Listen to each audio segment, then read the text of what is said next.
MattyRocks. The MattyRocks experience. On the road interviewing the hottest bands in the world. Featuring Dweezil Zappa.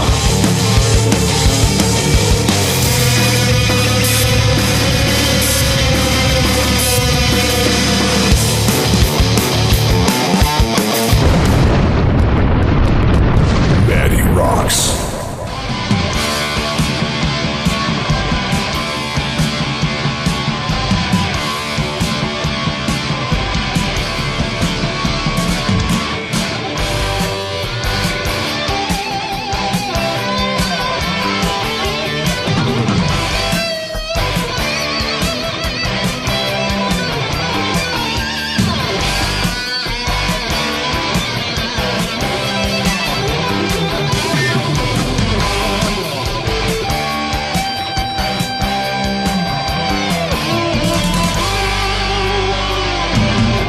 Today I got up on the wrong side of bed. Checked my head to see if it was there. Don't know the date or the day of the week. Don't know the time and don't care. Check the paper for my horoscope. Sat myself down, watching TV. Telephone rang, so I picked it up. But it wasn't for me. I don't care what other people do. My horoscope says that it must be true. I can't survive an alibi. It's true, I can't believe it.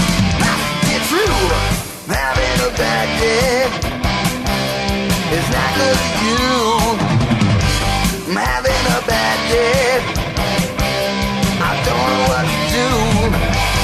Having a bad day. So stay out of my way. Leave me alone. I'll get on with my bad day. Just remember that I want you.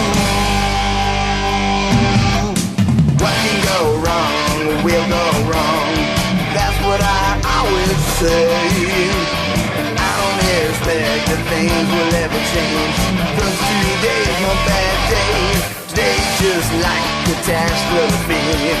I don't know why this happens to me. One day is fine and the next day is hell. I don't like this misery.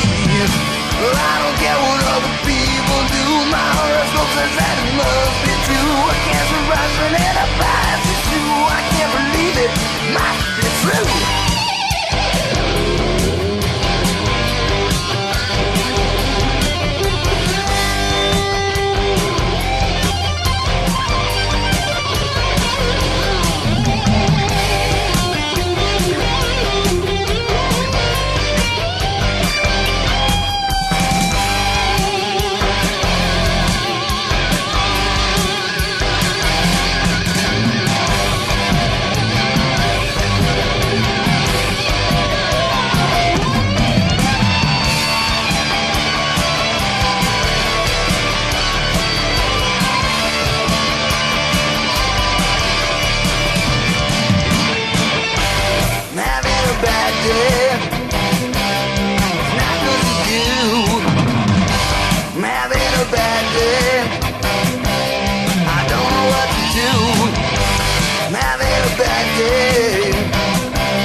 Welcome to the MattyRocks experience and On the Road with MattyRocks, on location at Mill City Nights in Minneapolis, Minnesota, joined with special guest, Mr. Dweezil Zappa.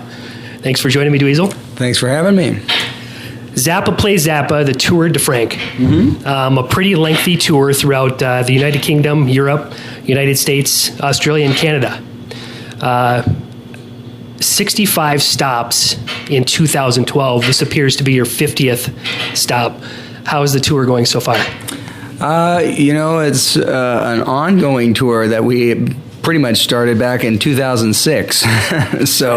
But this year we've had a lot of new material that we've put into the show, and we change it on every tour. That's one of the things that people may not be familiar with. But since there's so much music in my dad's catalog, there's a lot of stuff to choose from, and we're constantly rotating things in and out. Very nice. A very special tour for you in memory of your father, Frank Zappa, a true music icon.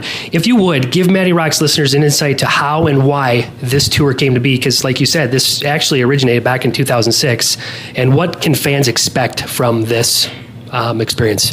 Well, part of what we've tried to do from the beginning was give people a chance to experience the music in a live way that would give them a chance to be inspired by it and understand it in a different way. Because as a kid, when I would see the shows, I was always amazed at how this music was being performed by the musicians in the band, who made it look easy when I knew it was not easy. I mean, it was very complicated, sophisticated music.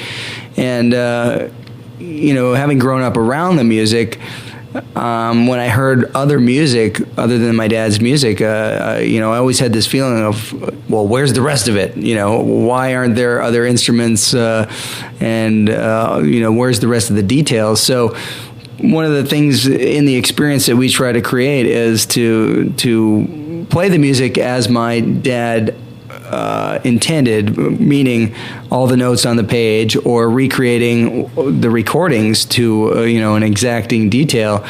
And the reason for that is that we want somebody who may or may not be familiar with the music to have the experience of hearing something that resembles the actual product that they may go out and find when they listen to Frank's music in his catalog.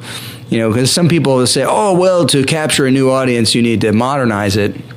But that's not my opinion, because, I use the example of an orchestra. An orchestra's job is to carry forward the tradition and educate future audiences about amazing works that were put on paper that are the instructions for the music. And you wouldn't have an orchestra playing a Beethoven piece and then have some jackass come out and go, yeah, Beethoven, yeah, to modernize it. You don't need that. And so we're not going to do anything like that with Frank's music either. And his music is really classical compositions, but for the most part, he used a rock band to perform them because that was within his budget. Cool. Dweezil, if you would, let's rewind back to the early years of your life in Los Angeles. Give Matty Rocks listeners an insight into growing up as a Zappa and how music really came into your life. It was around all the time. I mean, my dad was either listening to music recreationally or working on his music all the time. So for us as kids, there was some type of music in the house 24 hours a day. I really didn't hear any other music other than my father's music or what he was listening to recreationally until I was probably about 12. And like I was saying, when I heard it and I liked other things, whether it was the Beatles or Led Zeppelin or, Randy Rhoads playing with Ozzy Osbourne or Van Halen or all these things, I liked all this stuff, but I still was also thinking to myself, well, where's the rest of it? Where's, these other instruments and these other timbres and stuff like that. So, because that's just what I was used to hearing. And so I have an appreciation for all of those things, the simplicity of certain things, but I still tend to like music that has a lot of details in it. Besides your biggest influence, your father, talk about some of your other musical influences who have helped shape who Dweezil Zappa is today. Early on, when I first really got interested in guitar and wanted to learn as much about it as I possibly could, the biggest guitar influences were Randy Rhoads and Eddie Van Halen. And I set out to learn as much of their playing as possible and try to discover the secrets of how they got the sounds that they were using.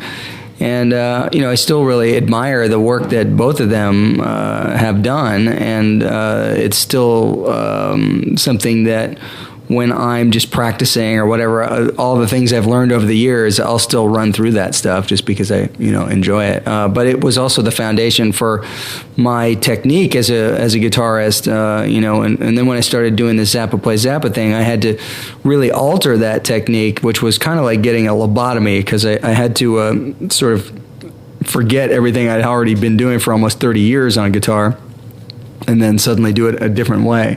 So that was a big challenge. But I like guitar music a lot and a lot of different guitar players, but I have an appreciation for anybody who's good at what they do. Right on. Two amazing experiences at the age of 12 for you.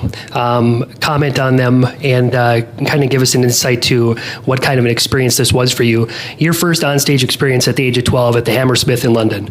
And also recording and releasing your first single, My Mother as a Space Cadet, which was produced by Eddie Van Halen. Yeah. Two amazing experiences.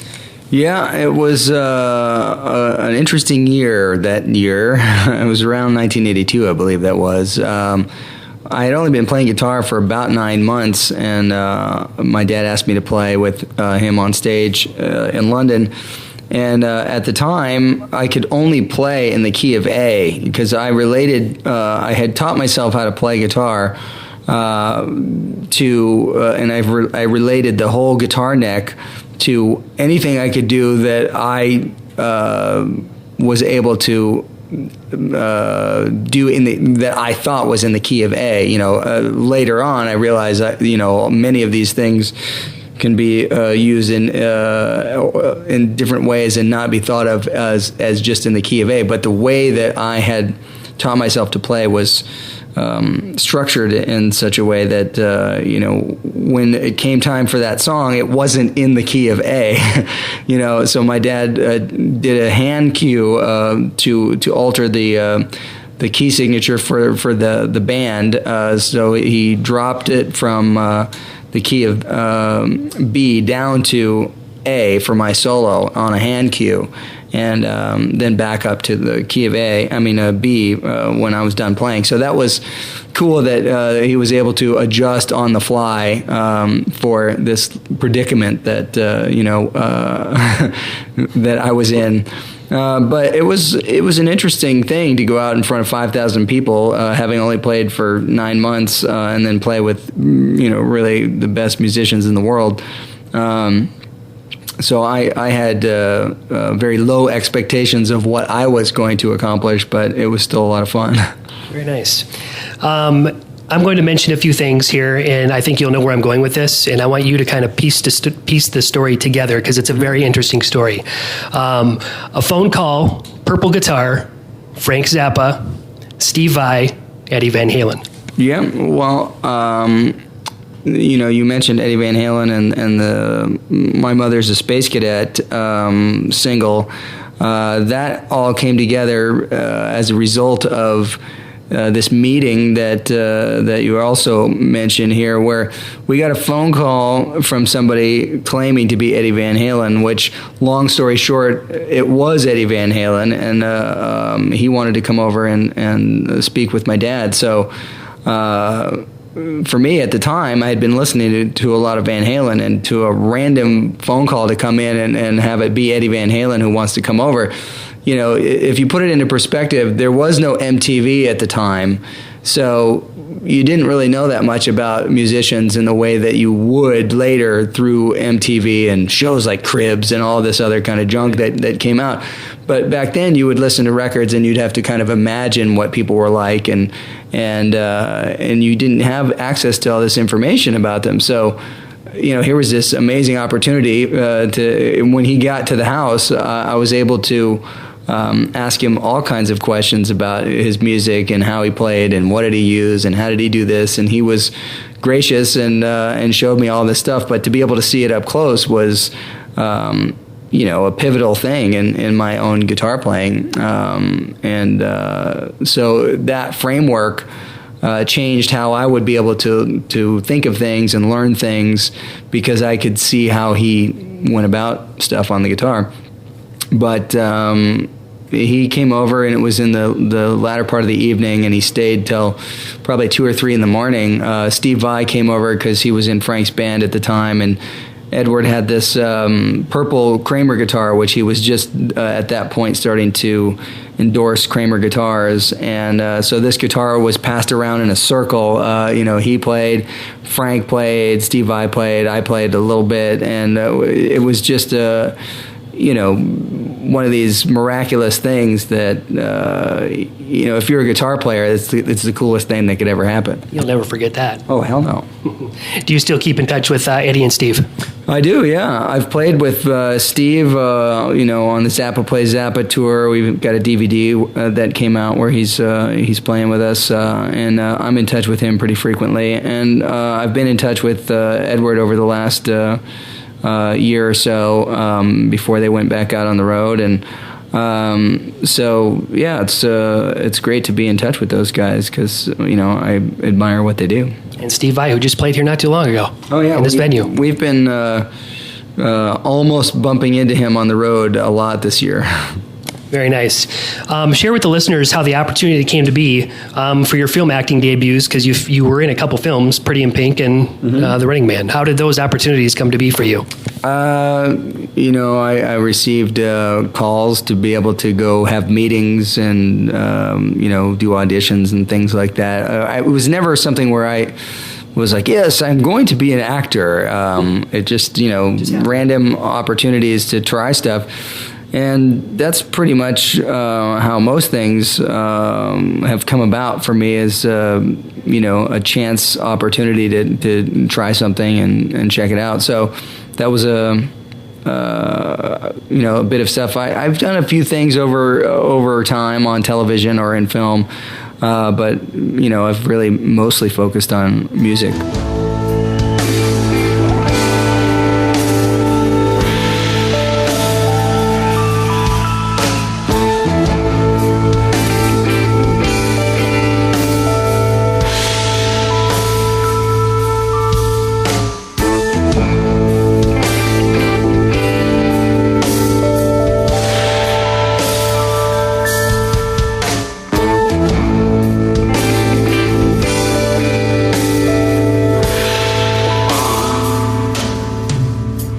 Flies all green and buzzing in his dungeon of despair. Prisoners rumble and piss their clothes and scratch their matted hair. A tiny light from a window 100 yards away is all they ever get to know about the regular life in the day. And it stinks so bad, the stone's been choking and weeping greenish drops in the room where the giant fire bubble works, and the torture never stops. The torture never stops. The torture, the torture, the torture never stops.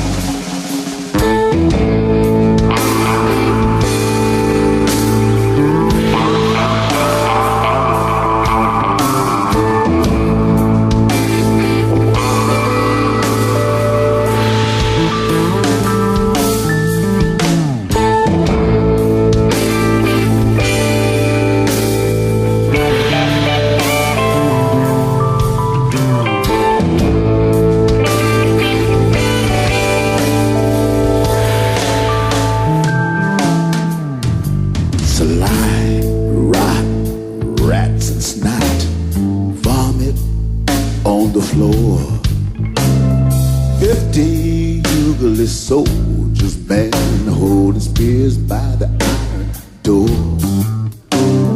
Knives, spikes, guns, and the like of every tool of pain. And a sinister little pop where the blood goes down the drain. And it stinks so bad, the stone's been choking and weeping greenish drops. In the room where the giant fire bubbles and the torture never stops. The torture never stops. The torture, the torture never stops.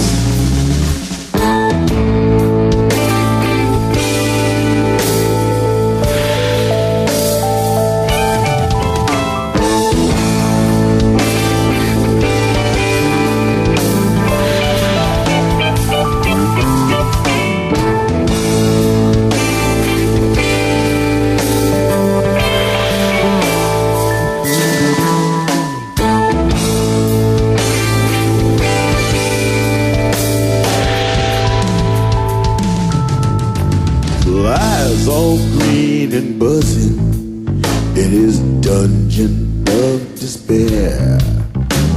An evil prince eats a steaming pig in a chamber right near there. He eats the snouts and the trotters first. The loins and the groins is soon dispersed. Carving style is well rehearsed. He stands and shouts, all men be cursed. All men be cursed.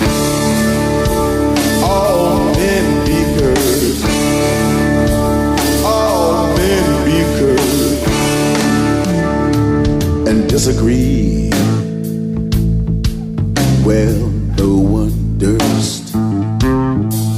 He's the best, of course, of all the world. He's the best, of course, of all the world. Some wrong been done, he done it first. Some wrong been done, he done it first. And he stinks so bad, his bones been choking and weeping greenish drops.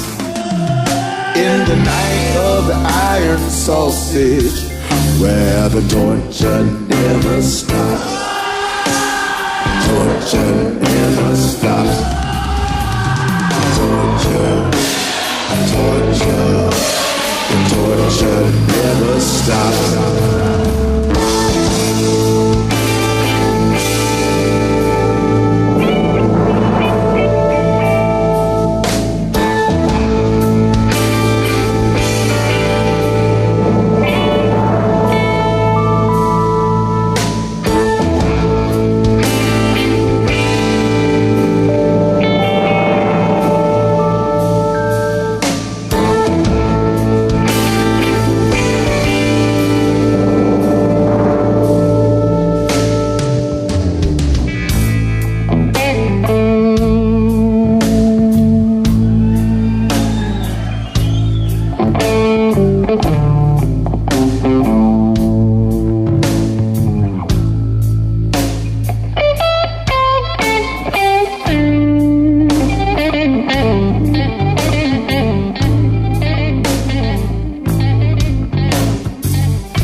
dungeon of despair. Who are all these people? He's got locked away down there. Are they crazy?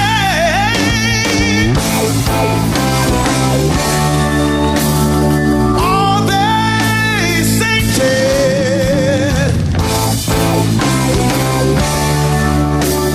Are they zeros?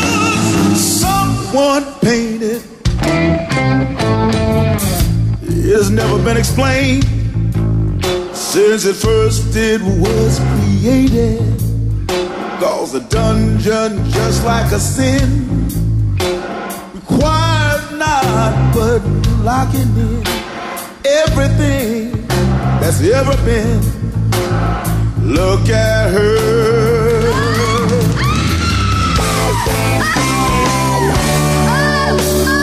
Look at him.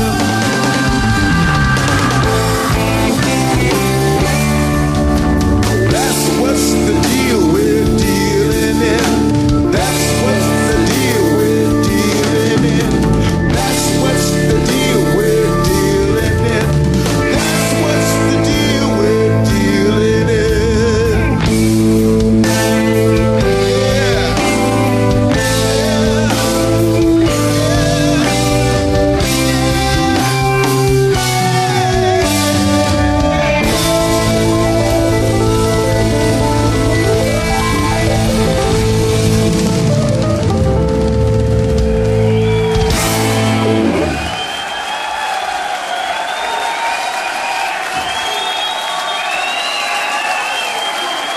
Happy Halloween, everybody. This one's a request. You're listening to the MattyRocks Experience on RadioRiff.com.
the MTV years. Those were the cool years. Describe to us, what were those years like? I wasn't really on MTV as much as people imagine. I was only on in a period of 2 years. I was only on the channel randomly for 12 weeks. It wasn't. Right. I was just filling in for stuff here or there, so it wasn't like some of the other VJs that were on there all the time. But it was an interesting experience. I was 17 and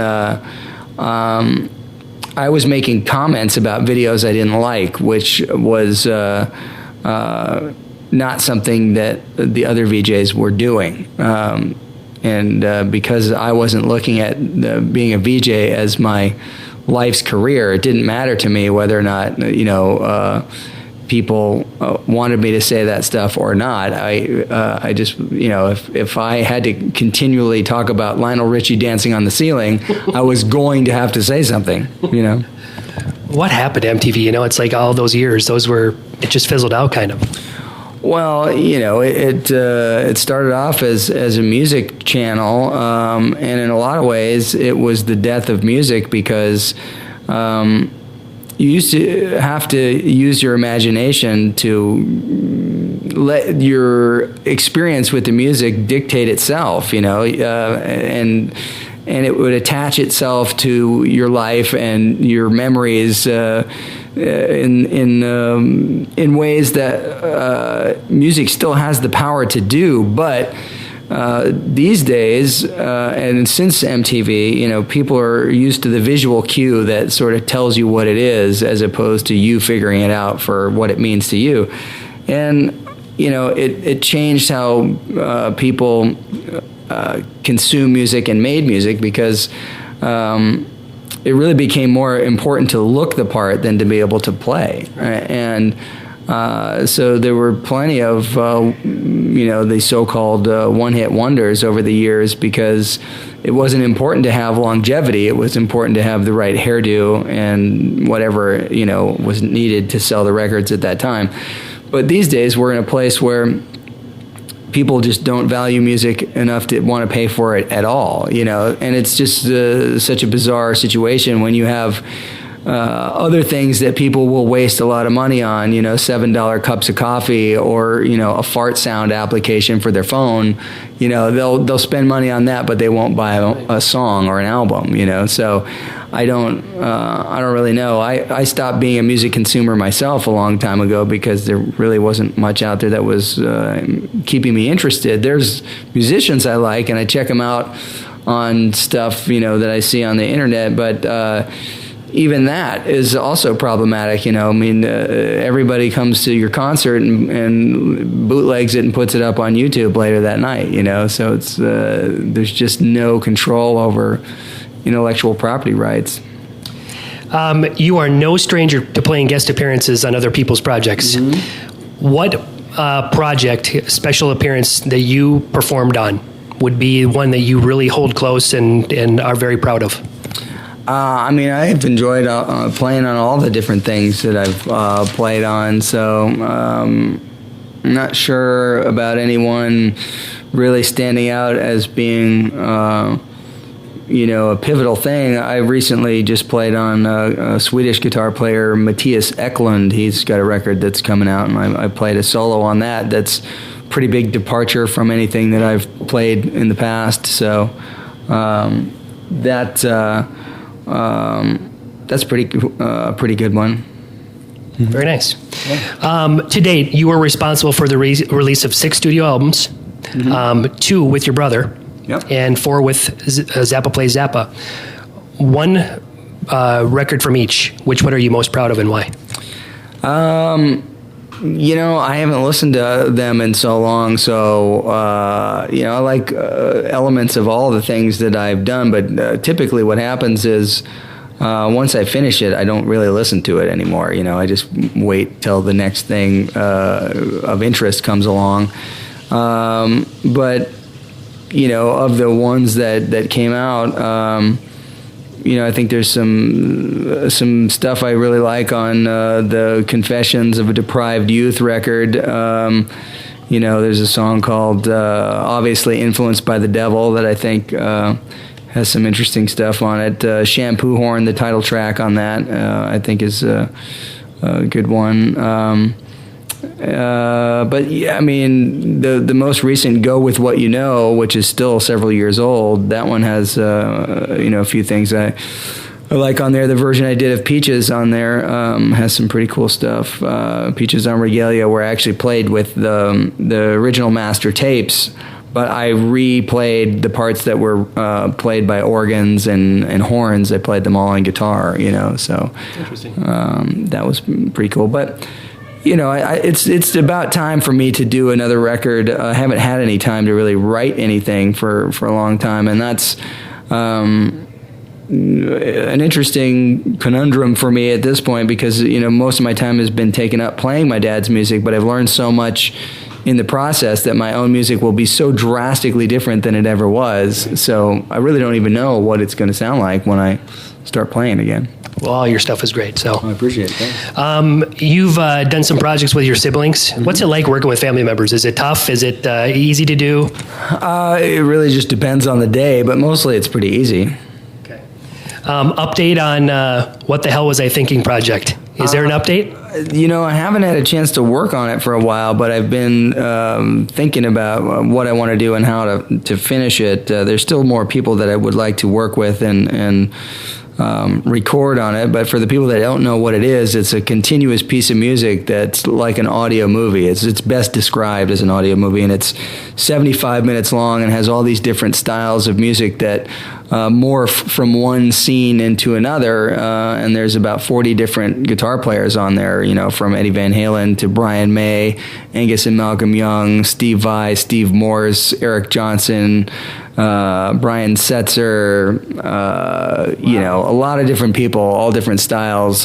So there's more people that I'd like to record on there. I'd love to be able to get Jeff Beck and Jimmy Page and other people, but it's a strange piece of music that in the end, when I do finish it, I want to mix it in surround sound, because it really is a very detail-oriented piece of music that I think will sound really cool in surround sound. Oh, I look forward to that project. You're a husband, a father of 2 girls. Mm-hmm. You have a busy life. How do you balance it all? That's a pretty difficult challenge all the time, and these days, when I'm on the road, which tends to be about 3 months out of the year, sometimes more, depends, but never usually all at one time. When I'm home and I have time with my kids, I'm just 100% there. Like, I don't take on other work or other things. I spend time with whatever we're doing. They're 6 and 4, so most of the stuff that we do is just fun and games. From all kinds of creative art project stuff to bike rides to swimming and keeping them active and having fun stuff. And they love making up stories and putting on little shows and all that. So it's a great time. It's a lot of fun. And my wife is able to come and travel with me to a lot of places that we go on tour. So that's also good, because occasionally we get to go to places that are destinations that are exciting or romantic locations. Like we were just in Sicily, so we got to stay there for a few extra days, and that was nice. Very nice. Looking back on your career, is there anything that you would change, or would you keep it as is? I'm not sure that I ever spend any time thinking about it, because it's, I keep myself in the present mostly, and there's things I would like to do, in the future involving working with orchestras and writing some of my own compositions for orchestral works and getting into, film scoring and stuff like that. that's some of the things I look forward to doing as far as creative pursuits. But I've never been one of the coulda, shoulda, woulda type of people, because you're just going to spin your wheels and drive yourself crazy thinking, I wish I would have done this or whatever. Everything sort of trains you for what you're going to come up against next, and that's kind of how I look at it. What does the future hold for Dweezil Zappa?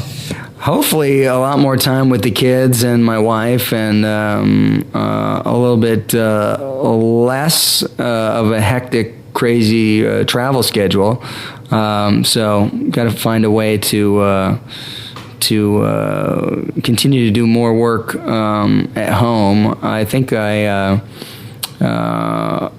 one of my plans is to also get more involved in video editing. I have a lot of shows that we filmed, and some DVD stuff that we're planning to do. So I'm going to get certified with I've been using Sony Vegas for most of my editing. So I like to get deeper involved in that and maybe get certified as an editor with it. Oh, very nice. Where can MattyRocks listeners keep up with everything going on with you, and more importantly, all the great music you put out? The Dweezil Zappa World website is DweezilZappaWorld.com, and then also the Dweezil Zappa official Facebook page. Those are the places that give you the most direct and immediate information, and they're updated as frequently as we can keep on top of. All right. Dweezil, you have the opportunity to send a message out to MattyRocks listeners pretty much all throughout the United States and in many countries throughout the world who are going to potentially hear this interview. What message would you like to send out?